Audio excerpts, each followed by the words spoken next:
Hello, स्वागत है आपका क्रिक ब्लास्ट रेडियो पे। मेरा नाम है सत्यम और द बिल्डअप के एक और एपिसोड के साथ मैं वापस आ गया हूँ। मेरे साथ हैं सौरभ दा, हाउ यू डूइंग सर? आपको मेरे चेहरे पे खुशी नज़र आ रही है? बहुत ज़्यादा। उसका कारण आप जानते हैं। आपकी टी शर्ट धुल के आई कल? बिल्कुल, कल धुल के भी है और फिर उसके बाद जो धुलाई करी हम लोगों ने और आरसीबी ने जो मैच जीता है और 3 विन ऑन अ ट्रॉट और सीधा हैप्पीनेस। आरसीबी फ़ैन हूँ मैं। कमाल कर रहे हैं हम लोग इस आईपीएल में यार। यस। वैसे कल डबल हेडर था और हम्म, हम कल द बिल्डअप आपके लिए नहीं लाए थे क्योंकि वैसे ही 8-9 हम्म, घंटे आप लोगों के साथ हम बिताने वाले थे। हम्म। तो उसकी वजह से द बिल्डअप हम लेकर नहीं आए क्योंकि बिल्डअप में जो हम बोलते ओह यस, और तब तक जब स्टार्ट हो बोलते जाता। उससे पहले मुकाबला ही स्टार्ट स्टार्ट हो हो जाता, जाता। कोई पॉइंट नहीं तो था। पॉइंट नहीं था, तो उसकी हम्म। वजह से हमने द बिल्डअप कल नहीं किया था, लेकिन we are back once again and happy to be doing this oh yes. Once again. कल दोनों मुकाबले अच्छे थे वैसे। फाइनली सौरभ दा, हाई स्कोरिंग मुकाबले, और देखिए हम मुस्कुरा रहे हैं। और जैसे ही छक्के चौके की बात होती है, ओए होए होए। हम लोग टिपिकल हिंदुस्तानी फ़ैन है, क्रिकेट फ़ैन जो पसंद करते हैं ज़बरदस्त रन फीस्ट। और बेंगलोर ने स्टार्ट किया दिन, क्या स्टार्ट करा, 200 रन बनाए और उसके बाद दिल्ली ने भी कमाल की बैटिंग करी। इनफैक्ट पंजाब ने उन्हें टारगेट दिया था, या क्या बैटिंग करी। तो बहुत यस, ज़्यादा। दो अच्छे मैचेस देखने को मिले और अच्छी बात यह है कि बेंगलोर पहले मैच में जीती, मैं खुश, दिल्ली जीती, आप खुश। सही बात है। बंद करते हैं फिर, करना क्या है। बिल्डअप में हम आगे बढ़ें और इससे पहले कि आज जो मुकाबला है चेन्नई और राजस्थान के बीच उसकी बात करें, उससे पहले हम आपको अपने गिव अवे के बारे में बताना चाहेंगे। कल लाइव स्ट्रीम के दौरान सौरभ दा के दिमाग में ये आइडिया आया कि क्यों ना मेरा ये पुराना आईपॉड, जो अब मैं यूज़ नहीं करता हूँ लेकिन संभाल कर रखा है मैंने, आप में से किसी को दिया जाए, क्योंकि ये तो अब इस्तेमाल हो नहीं रहा और आप में से कोई शायद मेरे से ज़्यादा इसको यूज़ कर पाएगा, एंजॉय कर पाएगा। तो ये है आईपॉड टच, जो अभी भी अच्छी अवस्था में है और सही काम करता है। अगर आप ये जीतना चाहते हैं तो इसके लिए आपको क्या करना है, आपको जाना है क्रिक ब्लास्ट रेडियो इंस्टाग्राम पर, पेज है क्रिक ब्लास्ट रेडियो, सिंपल है। वहाँ पहले फॉलो करना है क्रिक ब्लास्ट रेडियो को और डीएम मैसेज करना है, डायरेक्ट मैसेज करना है और बताना है कि आपके हिसाब से इस साल आईपीएल कौन जीतने वाला है। और हम एक लकी विनर चुनेंगे और बाकायदा आप लोगों को बताएंगे फाइनल के बाद कि ये आईपॉड टच किसको मिल रहा है। सौरभ दास से ये सवाल पूछना बेकार है कि इस साल आईपीएल कौन जीत रहा है। बिल्कुल। अगर आपने इनकी टी शर्ट देखी हो तो आप ऐसा क्यों करेंगे? वैसे आप इस गिव अवे में कुछ ऐड करना चाहते हैं अगर कोई और यार यार सीरियसली, मुझे ऑब्वियसली सभी लोग को एंटरटेन हम लोग करते हैं, लेकिन मुझे रिग्रेट है कि मैं इसमें पार्टिसिपेट नहीं कर पा रहा हूँ क्योंकि आई लव एप्पल और क्या कमाल का आईपॉड है ये। और जिसको भी मिलेगा ना वो बहुत लकी होने वाला। तो गाइस प्लीज़ पार्टिसिपेट करिए, जाइए इंस्टाग्राम हैंडल पे फॉलो करिए और डीएम क्रिक डालिए ब्लास्ट रेडियो? क्रिक ब्लास्ट रेडियो पर और मेक श्योर करिए आप इसको जीत सकते हैं, चांस दीजिए। कमाल की चीज़ है यार, लुक एट दिस। ये मुझे रिग्रेट है यार। सही बात है। मुकाबला आज है चेन्नई और राजस्थान के बीच में। हम्म, चेन्नई ने अपना पिछला मुकाबला जीता, राजस्थान ने भी अपना पिछला मुकाबला जीता। दोनों टीमें एक एक जीत दर्ज करके इस मुकाबले में आई हैं। राजस्थान ने दिल्ली को हराया था और पंजाब को हराया था चेन्नई ने। चेन्नई की टीम ने। हम्म, और वन साइडेड मैच था जो चेन्नई और पंजाब का मुकाबला था। बहुत सारे पॉजिटिव्स उनको वहाँ से मिले होंगे। सुरेश रैना पहले ही जुड़ चुके हैं टीम के साथ, ओ रन्स यस। बनाना स्टार्ट कर चुके हैं। और पिछले मैच में दीपक चहर ने जो गेंदबाजी की पावर प्ले में, दैट वाज फिनोमिनल। बिल्कुल। और पहले कुछ मैचेस में चेन्नई स्ट्रगल इसलिए कर रहा था क्योंकि इनिशियल ओवर्स में दीपक चार स्ट्रगल कर रहे थे, स्विंग नहीं करा पा रहे थे बॉल।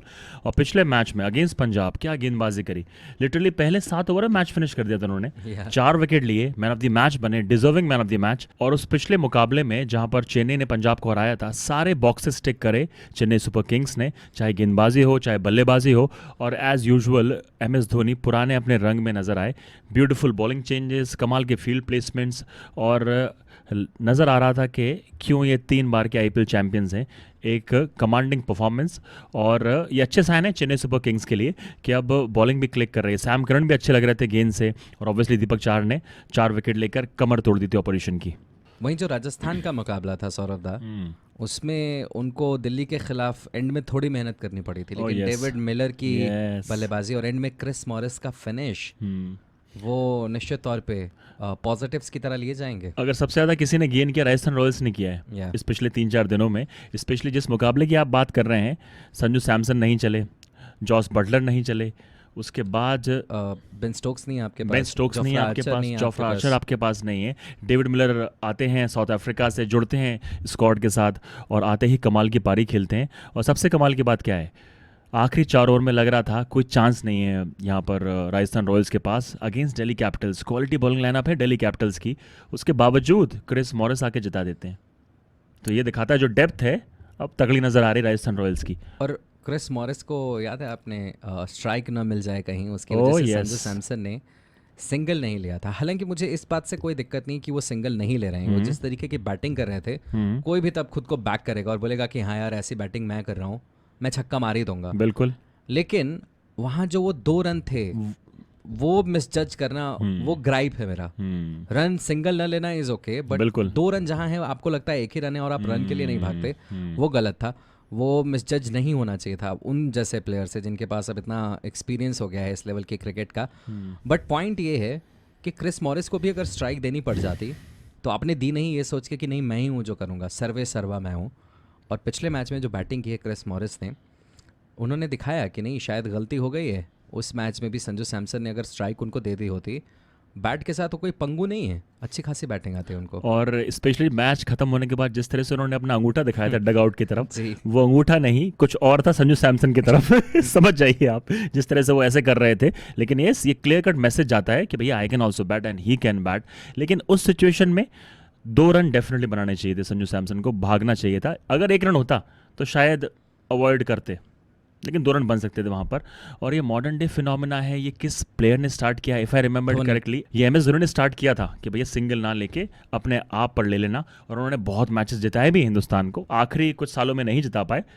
कल आपने देखा आंद्रे रसल ने क्या करा, गलत था वो। गलत था वो। और इसलिए भी गलत है ये चीज़ें क्योंकि एंड में नेट रन रेट जो है ना, मैटर करता है। बहुत ज़्यादा मैटर करता है। और एंड में आप एक एक रन जोड़ रहे होते हैं कि काश एंड में यही बिल्कुल। बोल रहे होते हैं 5 वहाँ रन वो बना रन ले लेते। लिया होता, वहाँ वो Yes. विकेट ले लिया होता। और आप आंद्रे रसल की बात कर रहे हैं, न सिर्फ उन्होंने लास्ट 2 ओवर्स में रन नहीं लिए, एक रनआउट का मौका था जब वो गेंदबाजी कर रहे थे डेथ ओवर्स में, उससे पहले एक रनआउट का मौका हाथ से जाने दिया था। क्यों? उनको लगा कि कहीं मैं रन न दे दूं। उन्होंने कहा डॉट बॉल तो डल गई है, बिल्कुल रनआउट नहीं करा, रनआउट नहीं किया, That was जबकि shocking. उसका भी फर्क पड़ता है नेट बिल्कुल। रन रेट पे। बिल्कुल। तो ये कुछ चीजें हैं जो मुझे समझ नहीं आती हैं।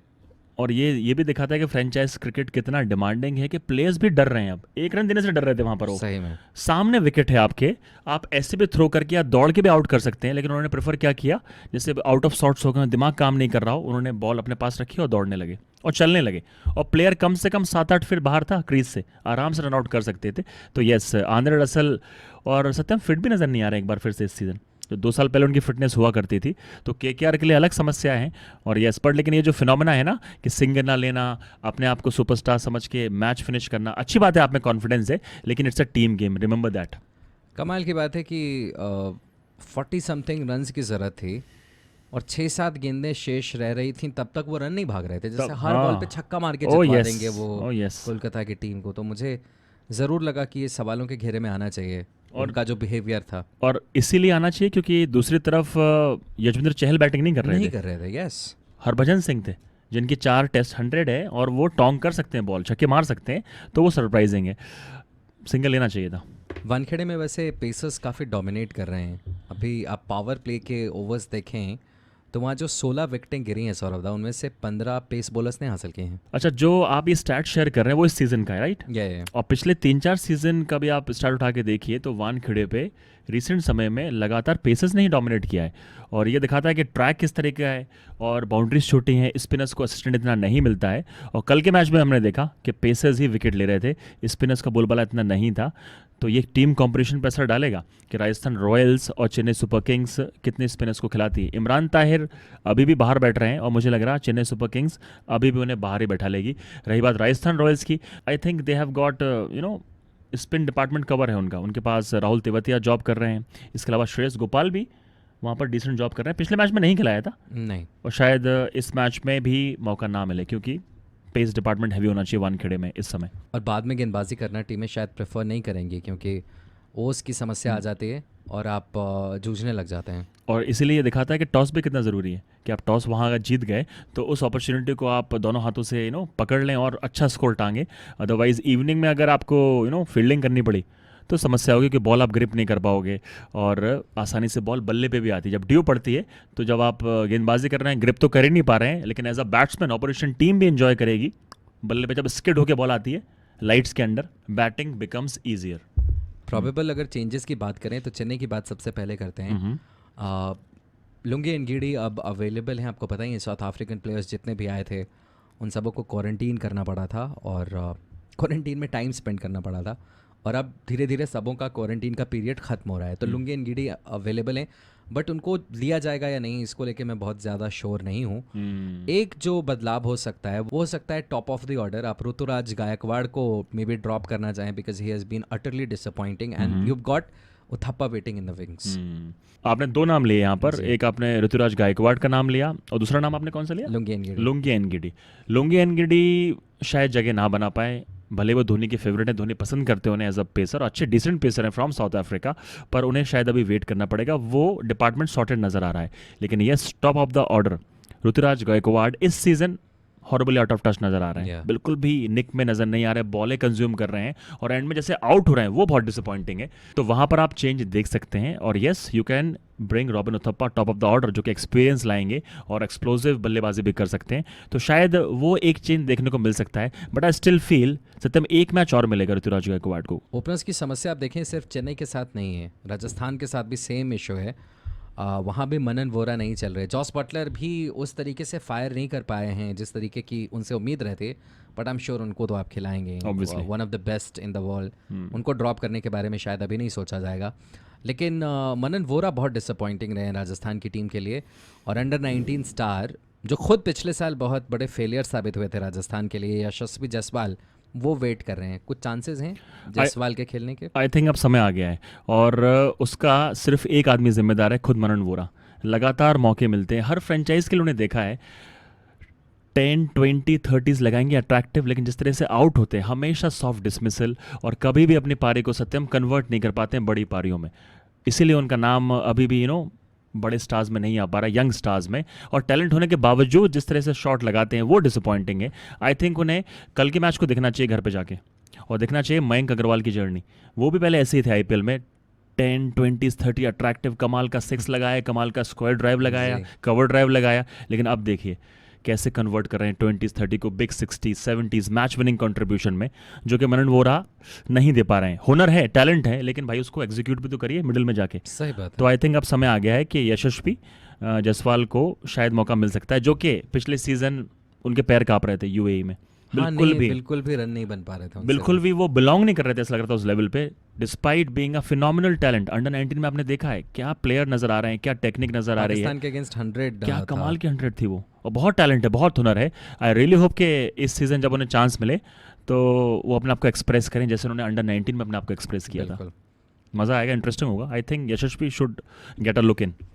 तो चलिए आप लोग जो हमारा गिव अवे है जिसमें हम ये आईपॉड टच आपको देने वाले हैं, it's not a joke guys, it's not a joke, we are laughing because Saurabh da started laughing, I couldn't hold myself back. It's amazing. मैं मालूम क्यों हंस रहा हूँ, अपने आप पे हंस रहा हूँ कि यार मैं पार्टिसिपेट क्यों नहीं कर सकता, लेकिन अनफॉर्चुनेटली हम लोग सब साथ में आपको ये दे रहे हैं, तो have fun. Yes, Cric Blast Radio पे जाना है, इंस्टाग्राम पेज है वहाँ पे, और फॉलो करना है क्रिक ब्लास्ट रेडियो को, और डीएम करके बताना है IPL 2021 कौन जीत रहा है। 1 लकी विनर ये जीतेगा। और आपको बता दूं सत्यम कितने सीरियस हैं इसके लिए, कितना स्ट्रिक्टली रूल्स फॉलो हो रहे हैं। मैंने दूसरी आईडी से एक मैसेज किया था, विनर का नाम भी सत्यम ने पहचान लिया मुझे, सत्यम ने मुझे ब्लॉक कर दिया लाइफ टाइम के लिए। अब मैं तरस रहा हूँ मैसेज करने के लिए, लेकिन आप ऐसा मत करिए, क्रिक ब्लास्ट पे जाइए और फॉलो करिए एंड डीएम करिए इंस्टाग्राम पे। Oh yes. द बिल्डअप के इस एपिसोड में इतना ही। हमारे साथ जुड़ने के लिए आपका बहुत बहुत शुक्रिया, और आपको दोबारा कब जुड़ना है? आज शाम 7 बजे टॉस के बाद हम लाइव होंगे। चेन्नई बनाम राजस्थान ये मुकाबला है, मज़े करेंगे। आइए जुड़िए हमारे साथ। अभी बहुत बहुत शुक्रिया, बाय बाय।